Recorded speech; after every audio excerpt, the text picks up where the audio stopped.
আজ একেবারে ঘরোয়া একটা বিরিয়ানির রেসিপি দিয়ে চলে এলাম আপনাদের কাছে। আশা করি বানিয়ে যদি এভাবে দেখেন ভালো লাগবে কিন্তু।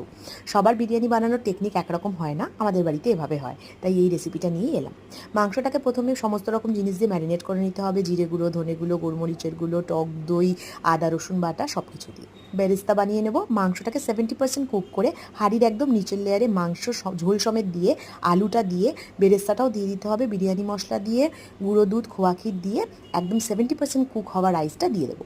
তারপরে ওই রাইসের ওপরে বিরিয়ানি মশলা, বেরেস্তা, গোলাপ জল, কেওড়ার জল, মিঠা আতর, দুধে মিশিয়ে রাখা রং দিয়ে একটা লেয়ার তৈরি করে নেব। দিয়ে তারপর আবার একটা কুক হওয়ার পরেই 70% কুক হওয়ার রাইসটাই দিয়ে দেবো। দিয়ে আলু ভাজা তেলটা ওর উপর দিয়ে দেবো, দিয়ে একটু বিরিয়ানি মশলা দিয়ে ব্যাস দমে বসিয়ে দেবো 0.5 ঘন্টার জন্য। নামানোর আগে গরম গরম ওই বিরিয়ানির মধ্যে একটু ঘি ছড়িয়ে দেবেন, ব্যাস ঘিয়ের গন্ধটাও থাকবে আর একদম খেতে জম্পেশ লাগবে। ভালো হলে ভিডিওটা কিন্তু লাইক করে দেবেন।